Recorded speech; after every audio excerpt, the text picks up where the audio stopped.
Greetings, hello, out there in the universe, whatever platform you're listening to or watching this video on.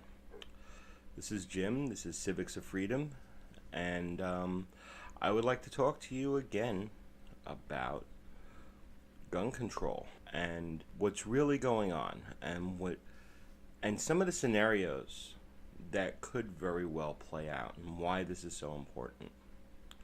Okay? Now, what I would like to talk about is how the United States of America came to be. Many of you have studied in school the shot heard round the world, right? This was at Lexington and Concord. This is the first time that the militia stood up to the British Army. Now, what was that all about? Well, basically, it was a gun grab. The British Army had came and was going to take the weapons of the militia. The militia met the British Army and died to a man. To a man. They all died. Every last one of them died. Right? However, on the march back to Boston, militia from surrounding areas engaged the Redcoats and fought them hard. Now we get back into Paul Revere and all this good stuff. But it is a matter of history that if you try to take guns by force from the populace, they will fight back. And yes, some will get killed to a man.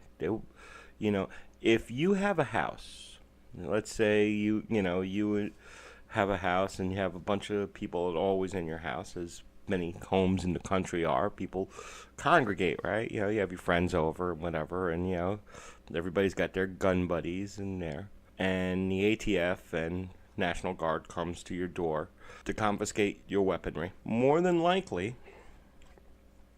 sooner or later, somebody is going to resist, and that group will be overpowered. They will come with all sorts of special weapons and tactics, SWAT.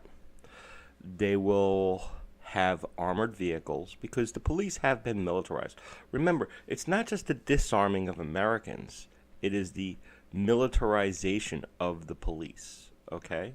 This is something that should not be lost on anybody. And yes, those who resist at first will be killed or arrested or wounded or something of that nature.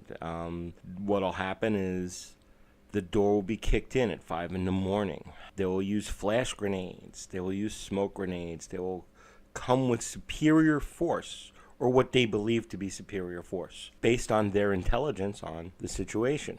However, if they are not able to maintain secrecy, if word gets out, again, the patriot movement that has sworn never to allow another Waco, never to allow another Ruby Ridge, will start to rile. The more of these incidents that happen, the more that leak out, the more people will rise up. And sooner or later, these officers and military personnel who are conducting the gun grab are going to find themselves falling into traps. And I don't mean improvised explosives. I mean that people who want their freedom and want to keep their weapons and have sworn to die before releasing it will set traps. They will lay in ambush. Possibly they will strike on the road. Possibly they will seek to allow a unit to enter a home and then catch them on the way out. I mean, it all depends on who you're dealing with. It all depends on how organized people are. The average survivalist nut is probably going to have a hard time. He's probably going to get killed. Might take a few with them. If somebody has resigned themselves to the fact that these people are going to kick my door in and I am going to fight back and I don't care if they kill me or not, that person is going to take people with him, especially if he feels like he has nothing to lose. There's nothing more dangerous than a man with nothing to lose, right? Now, a family man won't risk his family. Somebody who's divorced, somebody who's never had a family, somebody who is career military their whole life, might just put up a fight.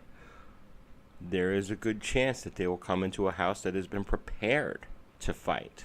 You know, these are things that should be considered. So when they talk about going house to house to confiscate guns, what they're talking about is starting a civil war, because that is how the revolution started in 1776. We must never forget the lessons of Concord and Lexington. This is very important. Just like we must never forget the lessons of Ruby Ridge. We must never forget the lessons of the Whiskey Rebellion, the lessons of so many incidents in American history. Now, if we were to look at what happens in other parts of the world, we'll see that, yeah, you're able to take down some, but others will put up a fight. Again, we can bring up the IRA. The Irish Republican Army put up a very good fight for a very long time. Another point which must be considered is that the military will fracture, and we've seen this. We've seen government can fracture on different levels. State and county could disagree. Federal and state can disagree. Military commanders can disagree with their superiors. Non-commissioned officers can disagree with their commanders. And in the case of a civil war, there would be an exodus from the military. People will weigh the costs and benefits. They'll make their analysis, and they will decide whether to follow orders blindly or whether to fight alongside their countrymen. Now, it should be noted, soldiers take oaths to the Constitution, so they will tend to side with the Constitution. They will tend to side with the American people, right? So now you're not going to just be dealing with a couple of survival nuts and a couple of, like, you know, YouTubers that like have their gun channels. No, now you're going to be dealing with people who know how to fight, that know the tactics, that know what to expect, and they will go asymmetric. They will employ strategies that are useful against fighting against a larger, more technically advanced foe. And this can be done quite effectively. Especially, like I said in an earlier video, if you are dealing with a savvy commander, if you are dealing with somebody who is skilled in the art of strategy, somebody who lives and breathes Sun Tzu's art of war, then you're going to have a hard time. Now, when you look at the militia movement, who are these people? Well, a lot of them are military. A lot of them are people who come back from Iraq, come back from Afghanistan. They're disgruntled, basically come to the conclusion that they were lied to and that they were fighting for a lie and that they were risking their lives for a lie. These people can be very dangerous if provoked. Now, most of them are very good people. They're not going, they're not out to harm anybody. But when it comes to taking their weapons, that's where they're going to draw a line, and they will fracture. I know people will say, well, we have all these airplanes and we have all this. They're not going to be able to survive, and we're going to overpower any opposition that we find. Well, that's not necessarily true. The real thing that has to be looked at is, in the case of an all-out civil war in the United States, where it is the people versus the government, the people are going to suffer, the non-combatants, because it's only going to be a small percentage that stands up. In any revolution around the world, it is a very small percentage that stands up. The Russian Revolution, I think, was 100 soldiers. It's very dangerous for the populations if we start to go down this slippery slope. If we start going house to house, if we start with this kind of confiscation, because we're going to go and anybody who's got an assault rifle is going to, we know who you are. Do you? Do you know who it is? People act as if a gun is something that's very hard to make. It's not. A shotgun is basically a pipe. A gun is a pipe. That's all it is. Once you hit that primer in that cartridge, the bullet will send a projectile. The gas will expand. The projectile will come out the barrel. If you've gone through the bother of rifling the barrel, it will be a little bit more accurate, but at close range, it doesn't really matter. If we look at the Patriot pistol, this is a weapon that was a one-shot 45 that was dropped behind enemy lines during World War II for the French resistance. And it was meant to use once. It was meant to be used once and thrown away. And the one time he used it was to relieve a German soldier of his much better weapon. So this is something to be considered. There are people on YouTube who make their living producing homemade weapons. There is a channel, Royal Nonesuch. Check him out. This guy does nothing but build guns out of commonly found materials, and this is something that he does. There is also 3D printing. In this day and age where you have the 3D printing and people can basically just download plans from the internet and print a gun. I mean, how do you know who they are? Well, we know their IP address. Do you? Do you know everybody who has machinist skills? Do you know anybody that can take an 80% lower and mill it out and build themselves an AR-15 that has no registration numbers, that has no way to track it? I mean, this is something that you really got to think about. So when you're talking about going house to house to confiscate guns, one, you're only going to get the guns that you know about. There's a great many that you don't know about. There are a great many people who prefer not to have documentation on their weapons so that you won't know who it is. If anybody who's seen Red Dawn, what was the first thing they did? They went to the gun store and they took the records and then they rounded up everybody who had a gun, right? That was in Red Dawn. Now it's just a movie, but movies are there to provoke thought, right? So when we look at this and we see that, we know that if we go house to house with confiscation, we're going to have a civil war on our hands. If we have a civil war on our hands, our military is going to fracture. If our military fractures, then there will be a much more effective fighting force. Then what's going to happen is at a certain point, the United Nations is going to say, America, you cannot keep your house clean. We're going to clean it for you. We're going to assign peacekeepers because your own military does not want to go house to house to remove these weapons. So then you're going to see soldiers wearing blue helmets. When you see that, when you see United Nations peacekeepers, boots on the ground in America, then all hell is going to break loose. Because anybody who wasn't on board is going to come on board. All right? Anybody who was on the fence about whether or not this is a good idea, when you start seeing people shot in front of you, and when you start seeing that it's foreigners, doing what is tantamount to invasion, then you're going to have a real problem. There's going to be bloodshed, the likes of which this country hasn't seen in 100 years. The first Civil War was the bloodiest war in American history. The second one will be bloodier than that, okay? This is something that really needs to be addressed.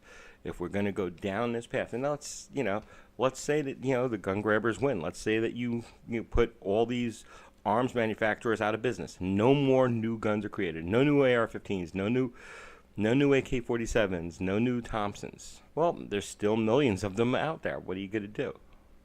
And now what happens in a revolution? What happens when you have a population fighting against the government? They get help. And that help will come from unexpected places. You'd be surprised where that help will come from. There are many who would like to see America tear itself apart. Because basically, what stands between the worldwide government, the UN actually being the world government, and it being a college of nations, is basically the armed populace of the United States of America. The fact that the American population is the most heavily armed on the planet. It is the largest military force on the planet. The unorganized militia of the United States is the largest military force on the planet. How do I say that? How am I so confident in that? Because if you read the definitions of what the unorganized militia is, it's basically every American between 15 and 50. Now, it's specifically the males by law, but a large number of women will fight. The women love freedom just as much as men do. So now when you look at it, you say, but the children, we got to protect the children because they have these bullets that liquefy organs and the bump stocks. It's irrelevant, okay? It's irrelevant. It doesn't really. Today we're talking automatic weapons. You know what? In 100 years, we're going to be talking high-energy phaser weapons. In 300 years, we're going to be talking disintegrator pistols. It's still going to be the same thing. Whatever weaponry the military has, the population needs to keep the balance. Okay, this is about balance of power between the government and the people. That's what the Second Amendment's all about. It's about balance. Okay, now I'm not advocating for anybody to do anything rash. I'm not advocating for anybody to pick up a gun and fight. What I am saying is people will, okay? It should be very, very clear that if you're going to go this route, you're choosing the route of war, okay? And then when we look at this situation, if we look at the scenario, take a look at London.